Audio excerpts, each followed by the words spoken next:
ये global United panchayat का YouTube channel है जो छाया मंत्रिमंडल के रूप में कार्य करता है। आज हमारे शैडो कैबिनेट ने इस पे चिंतन किया कि भारत के अंदर इंडियन पेनल कोड जो अंग्रेज़ों के टाइम से बना था 1856 के, वो बदल दिया गया 2023 में और उसकी जगह आईपीसी की जगह बीएनएस यानी भारतीय न्याय संहिता के नाम से लाया गया। उसके प्रावधानों को पढ़ा गया, लेकिन थीम जो पढ़ी गई वो पढ़ी गई कि पहली बात तो ये अंग्रेज़ों का टाइम का है, इसलिए इसको हटा रहे हैं। ठीक है, अच्छी बात है, कॉलोनियल टाइम का यदि है तो उसको हटा देना चाहिए। लेकिन ये कहा गया कि उसके अंदर दंड संहिता थी, यानी दंड देने का थीम थी उसके अंदर, और ये न्याय संहिता यानी न्याय देने के अंदर। तो हमने डेटा खंगाले, भारत के अंदर कितने कैदी हैं जेल में, उन कैदियों को कैसे उनकी जमानतें हो रही है, न्याय मिल रहा है।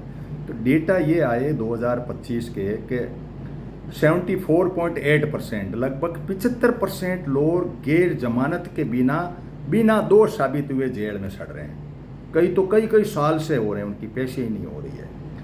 अब आपको न्याय यदि कई 25 साल से छूटे हैं, वो बिना किसी कारण से जेल में पड़े थे, उनका कोई धनी दोरी नहीं था, वकील नहीं थे, उनके पास पैसे नहीं थे, उनकी व्यवस्था ऐसी थी। तो अब आप ये देखिए कि न्याय संहिता का मायने क्या हुआ। न्याय तो मिला नहीं। किसी भी न्याय को यदि देरी होती है तो उस न्याय का कोई महत्व नहीं होता है। इसलिए यदि आपने नाम बदला तो क्या मतलब निकला, इससे तो वो और ये इसमें क्या फ़र्क हुआ। और तो और फ़र्क में ये किया कि पहले वाले में कम से कम एविडेंस थे, जो साक्ष्य थे वो रूबरू फिजिकली आकर के और साक्ष्य देते थे। बिकते थे, क्या करते थे, वो सेकेंडरी बात है। लेकिन यहाँ साक्ष्य डिजिटल मान लिया गया, यानी आपके वीडियो को मान लिया गया। वीडियो के अंदर इस तरह की हेराफेरी है कि आप किसी की फ़ोटो कैसे ही कर सकते हो।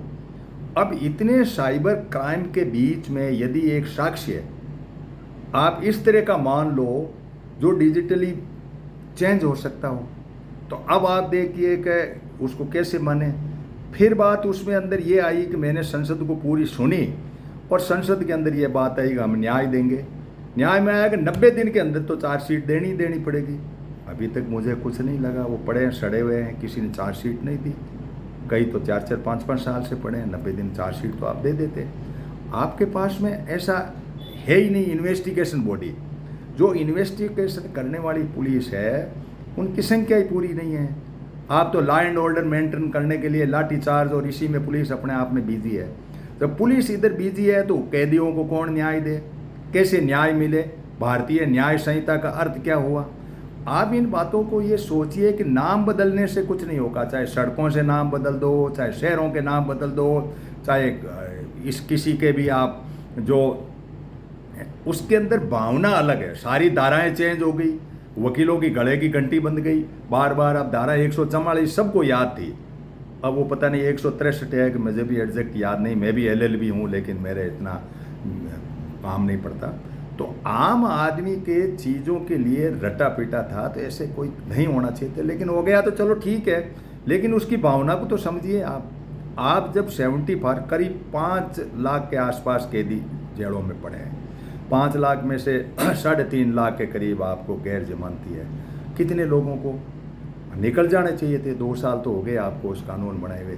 तो ये सब बातें कुछ ऐसी है कि इसको आप समझिए कि सरकार बदलाव करती है, मंशा अलग ही तरह की होती है, लेकिन परिणाम उसके उल्टा आता है। आपकी एक भावना बोलती है कि भाई आप ऐसे कर देंगे, उसको जो है एनकाउंटर कर देंगे, इस तरीके की बोलती है। न्याय नहीं होता, न्याय एनकाउंटर का हिस्सा नहीं है। न्याय इस बात का हिस्सा नहीं है कि जेल में जो जेली सड़े हुए बैठे हैं। आप अपने आप के ऊपर सोचो, मान लो कोई भी आदमी जेल में गया है और अकारण किन्हीं कारणों से UAPA लगा दिया या NSA लगा दिया या किसी प्रकार से कोई धारा चेप दी या ED को लगा दिया। कई लोग आए, ED के वो झारखंड वाला मुख्यमंत्री आया।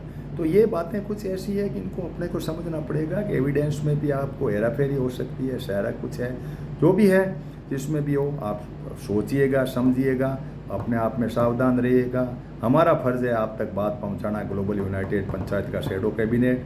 फिर मिलेंगे किसी विशेष बात को लेके। Thank you to all of you.